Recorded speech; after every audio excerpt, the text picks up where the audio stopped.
Olá, eu sou Vitor Moreto Koch. Neste vídeo iremos tratar de um conflito do pós-Guerra Fria no centro do continente africano. Estamos falando de uma das guerras mais sanguinolentas já presenciadas na África. Suas cicatrizes são sentidas até hoje. As fronteiras leste do Congo e as montanhas do Rift Albertina jamais esquecerão o que se passou entre 1º de outubro de 1990 até o dia 18 de julho de 1994. Nós estamos falando da Guerra Civil de Ruanda. Em Ruanda, o conflito étnico e a disputa pelo poder político marcam profundamente a história. A população do país é composta por 3 grupos principais: os Tawa, os Hutu e os Tutsi. Os Tawa são os descendentes dos primeiros habitantes da região, relacionados às antigas populações da África Central, como os pigmeus. Cerca de 2.500 anos atrás, os Hutu e os Tutsi chegaram ao território. Esses povos Bantu trouxeram novas práticas. Os Hutu introduziram a agricultura, enquanto os Tutsi se especializaram na criação de gado, substituindo os Tawa na maior parte do país. Os Tutsi são considerados descendentes de uma migração do norte, do chifre da África, e têm características físicas semelhantes aos Maasai, sendo altos e de traços finos. Já os Hutu têm mais semelhanças com os Bantus do sul, como os Swazis, possuindo estatura mediana. Hoje a composição da população é dominada pelos Hutu, que representam 85%, enquanto os Tutsi são 14% e os Tawa apenas 1%. Durante mais de um século, o país foi governado por uma elite Tutsi, sob o olhar vigilante das potências europeias, em primeiro momento a Alemanha e posteriormente a Bélgica. Toda a tensão culminou em 1959. Boatos de um ataque de supremacistas Tutsi espalharam-se pelo país. Foi a fagulha para a revolta Hutu. Os Tutsi emigraram do país nas centenas de milhares, temendo as represálias e a violência. Segurança humana. O deslocamento forçado de centenas de milhares de Tutsis, sendo, portanto, refugiados devido à violência e represálias, é um exemplo claro de ameaça à segurança humana. Segurança humana se preocupa com a proteção das pessoas contra ameaças críticas e prevalentes, incluindo violência e deslocamento forçado. Em 1961, os Hutu derrubaram a monarquia Tutsi, e no ano seguinte estabeleceram um congresso de maioria Hutu. O primeiro líder da Ruanda independente não era mais um Tutsi. O presidente Gregório Kayibanda fez-se ditador e instituiu um sistema político de partido único.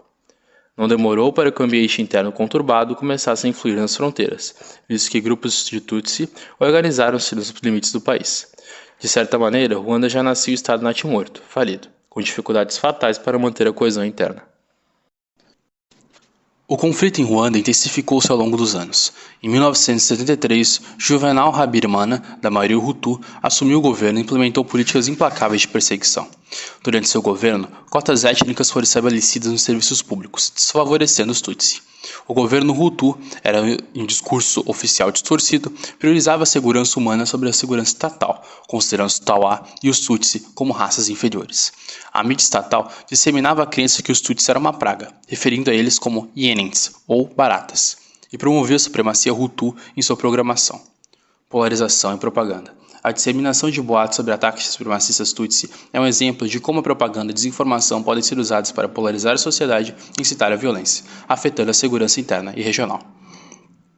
Estudos de Harvard mostraram que os massacres de 1994 em Ruanda foram mais intensos onde o sinal de rádio era mais forte. Em 1987, em meio ao crescente ódio, os Tutsi formaram o grupo militar Fronte Patriótico Ruandense, ou FPR. Refugiados da Revolução, eles se concentraram em Uganda e lutaram nas Bush Wars ao lado da NRA.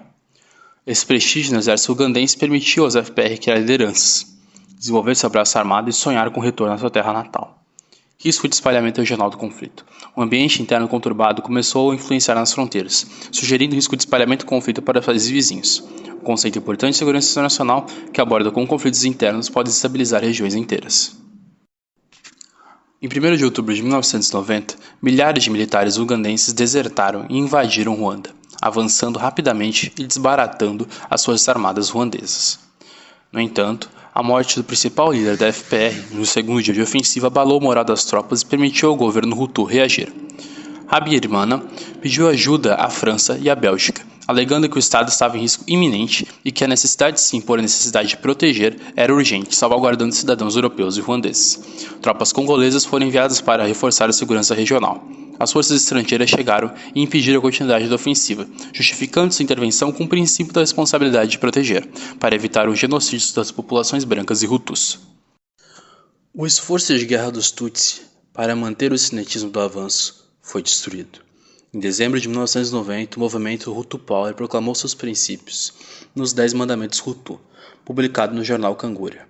Um dos mandamentos afirmava que os Tutsi eram desonestos e buscavam supremacia étnica, e qualquer interação com eles era considerada traição. As tropas do RPF se refugiaram nas montanhas Virunga e continuaram a guerrilha até 1992. A pressão internacional forçou o governo ruandense a negociar a paz e estabelecer sistema multipartidário. Habyarimana cedeu, e os extremistas Hutus perderam força, e foi decidido criar um governo transicional com participação do RPF. O movimento Hutu Power, com apoio da presidência, reagiu furiosamente à decisão e iniciou uma série de massacres, encerrando as conversas de paz. A RPF reiniciou a ofensiva com força renovada, e Ruanda provava mais uma vez ser um estado falido. Com as tropas Tutsi às portas da capital, Kigali, a perspectiva de um colapso governamental, muitos queriam que a RPF tomasse a cidade. No entanto, a presença de tropas francesas dissuadiu o ataque. O avanço dos Tutsi pelo norte provocou o maior êxodo do país, com mais de 1 milhão de Hutus fugindo para o sul.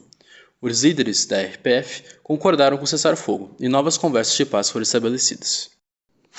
Os acordos de Arusha buscavam criar uma base ampla para o novo governo transicional, com conversas prolongadas e progressos lentos. Após vários meses, a ONU enviou uma missão de peacebuilding. Em 1993, apesar da tensão, havia uma trégua sem violência, algo raro.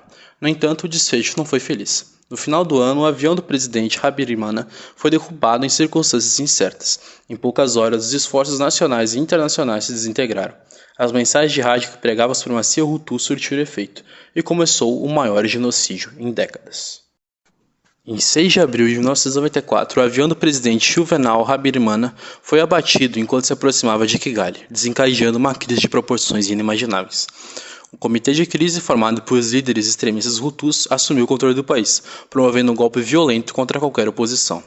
Em seguida, a primeira-ministra foi brutalmente assassinada juntamente com soldados belgas que tentavam protegê-la, marcando o início de uma onda de violência sem precedentes. Dessa maneira, descabida e súbita, os extremistas Hutus iniciaram um genocídio contra os Tutsis, que se alastrou pelo país, resultando na morte de mais de 1 milhão de pessoas inocentes em apenas 100 dias de horror. Enquanto o caos e a carnificina imperavam no país, a RPF não perdeu sua coesão e retomou a ofensiva durante o genocídio, encontrando pouca resistência e reconquistando Ruanda. Após o fim dos combates e do genocídio em si, instituiu-se, por parte do governo nacional e também por parte da sociedade internacional, programas de desarmamento, desmobilização e reintegração dentro do território de Ruanda. Os programas de desarmamento, mobilização e reintegração são cruciais para reduzir o número de combatentes armados e facilitar a reintegração na sociedade. Em Ruanda, esses programas ajudaram a estabilizar a situação pós-genocídio. Esses programas possibilitaram que nós possamos encontrar hoje em dia uma Ruanda pacificada e estabilizada. Bem, esse foi o vídeo, muito obrigado.